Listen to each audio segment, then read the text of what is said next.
and welcome to another episode of Rich Talks BS. We just had the first week of the NFL preseason.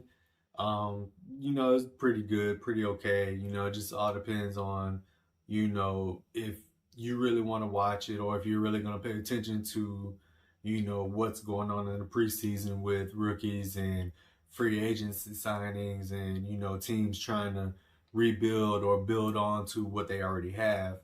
For me, it's not as exciting, I guess, like I guess how it used to be when I was younger. But I mean, preseason is preseason.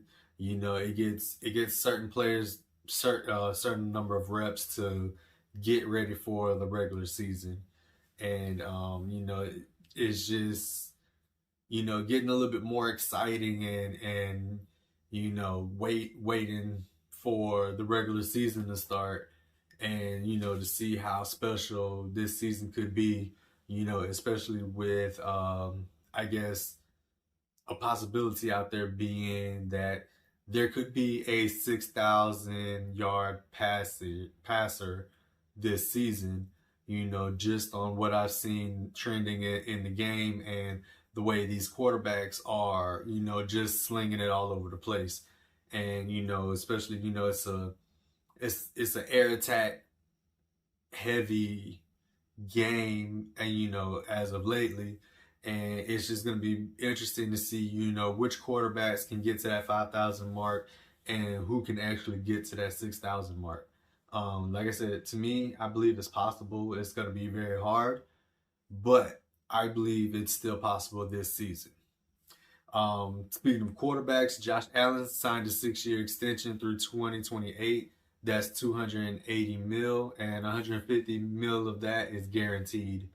Ravens just their rookie wide receiver Rashad Bateman will have surgery. He's expected to return in September.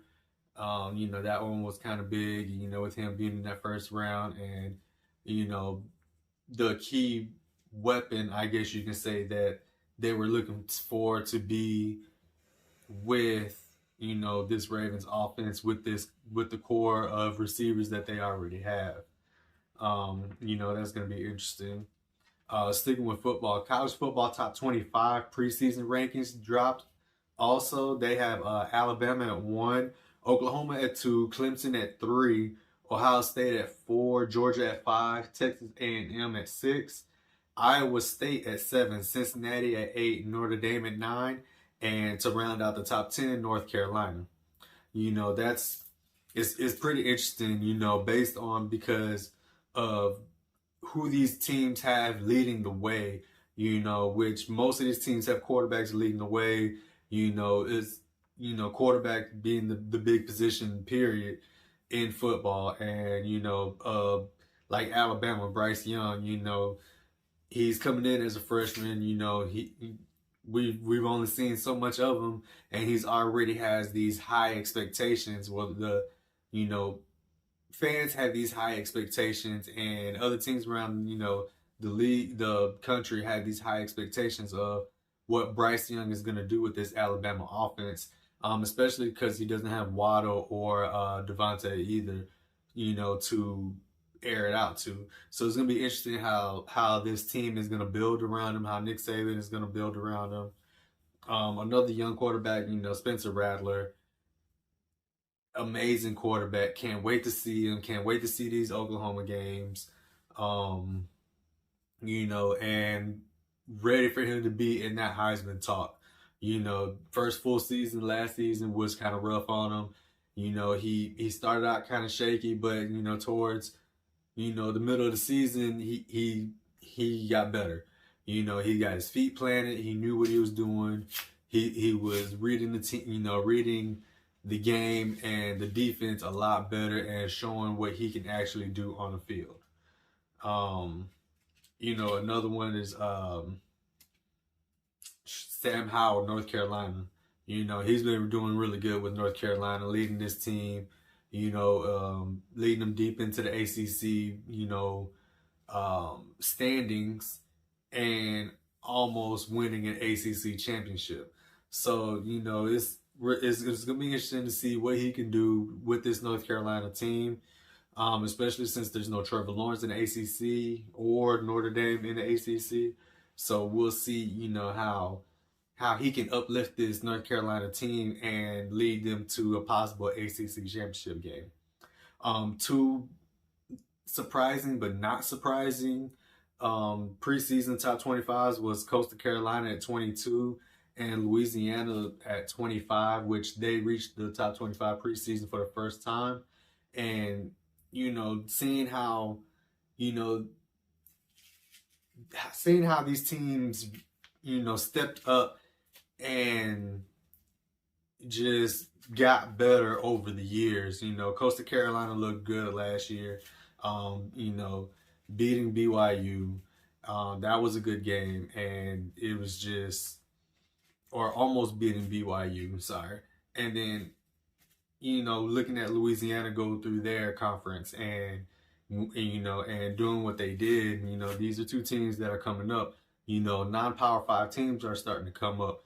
Like Cincinnati, being at 8, it's been a while since they've been in the top 10 preseason, and they're looking to show that they can hang with the bigger schools, or they can hang with the top 5, which is kind of, what they would do now if the expansion of the playoff was now.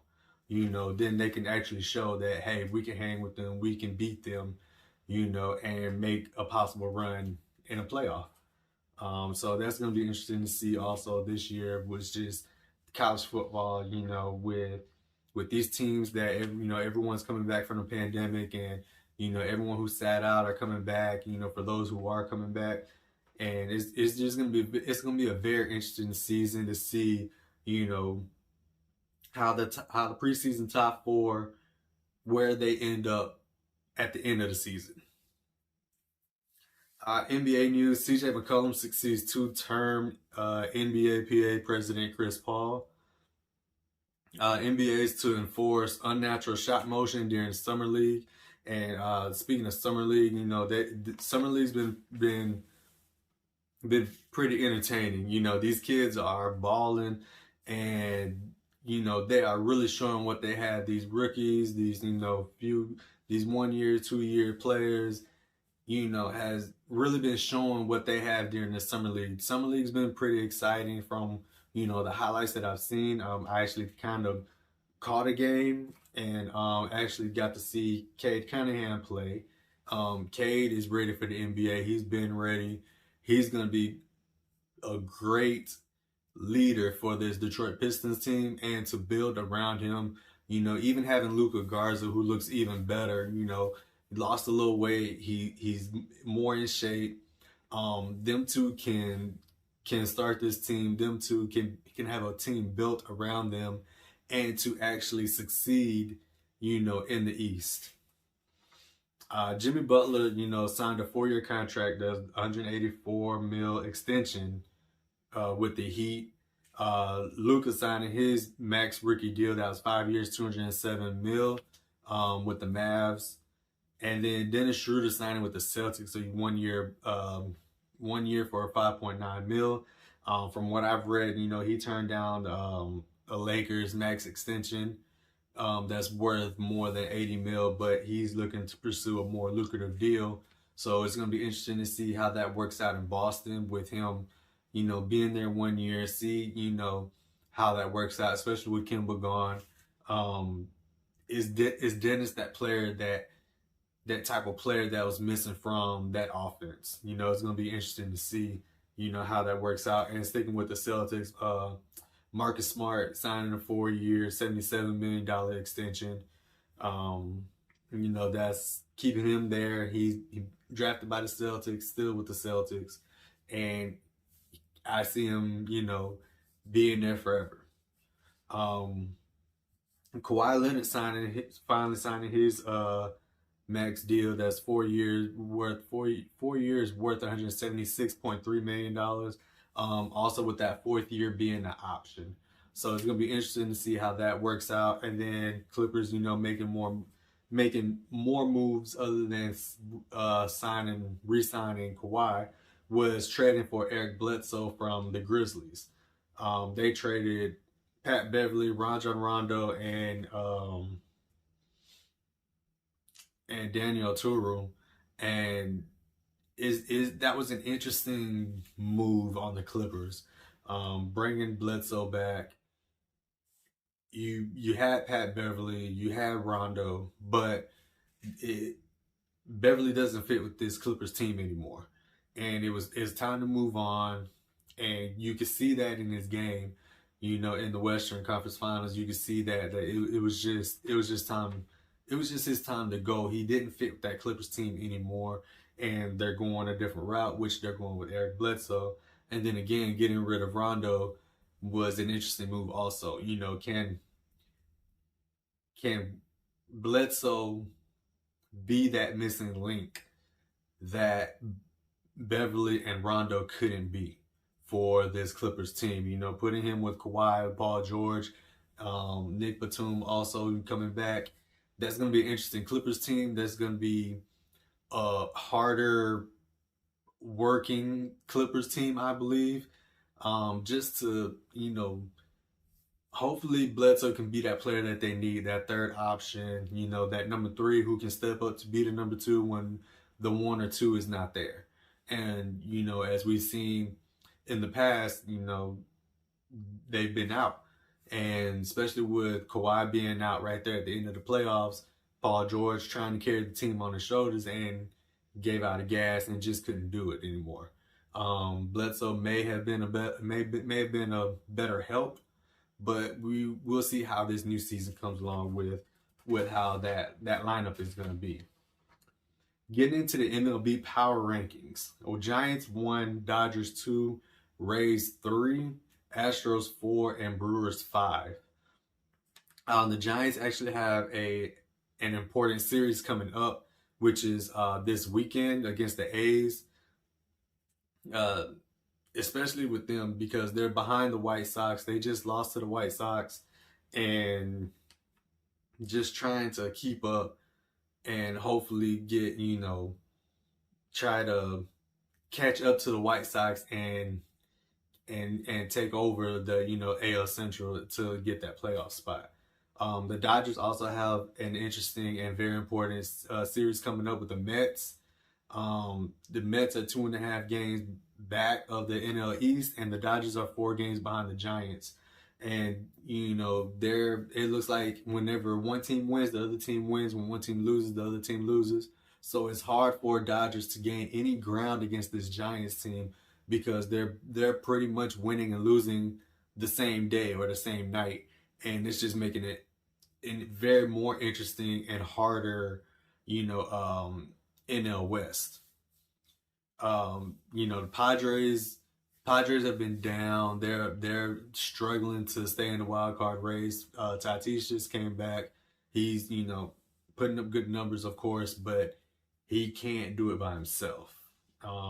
Another interesting series coming up is the Red Sox and Yankees. Red Sox are already 10 and they've won 10 out of 13 against the Yankees and 3 out of the 4 series. This one is going to be in the Bronx, so we're going to see how this series plays out, especially since they're kind of pretty much close, right behind each other, in the AL East, with the Rays leading the way. And we're going to see, who can catch that momentum, who can catch that ground to try to catch up with the Rays and to stay ahead in the wild card race. Jacob deGrom is going to be out probably another week or two after undergoing an MRI. Chris Sale finally coming back, making his first career start in 2 years, and he gets 8 strikeouts against the Orioles, and then they end up winning that one 16-2. Diamondbacks rookie Tyler Gilbert. I didn't get to see it, but I saw the highlights for it. Was pitching like he was the best pitcher in the world and becoming the 4th player in MLB history to throw a no-hitter in his first career start. Like I said, I saw the highlights to it, and he looked great. His form was great. He was making great decisions on his pitching, and he just was just letting the ball loose. You know, he just let it go, and it found its right place. And then they did it against the Padres, which Tatis wasn't in that game. He actually came back the next game after that. Big congrats to Joey Votto, second player to reach 2,000 hits, 2,000 career hits, 300 career home runs, and 1,000 career RBIs, and then reaching those marks in the same season. Just, fun to see him play, watching him play, all these years, and to, just starting to watch these, I guess, future legends or these future Hall of Famers to, reach towards the end of their careers and to, be great still at the age that they are. So, and postseason in baseball is getting interesting. The race for the postseason is getting more interesting. Is, especially with so many teams being good and just being one of those teams that can possibly make a run in the playoffs, but then also be left out at the same time. So it's going to be interesting to see, leading up to it. It's almost here. I know there's less than 60 games. There's probably like around 57, 56 games left now in the regular season, and it's coming fast. So can't wait. It's going to be fun. It's going to be entertaining. And it's just, it's baseball. Baseball is back. I feel like it's back. It's coming back more, and it's getting more exciting. So just can't wait to see the postseason. Now that's all the BS I have for this episode. Until next time.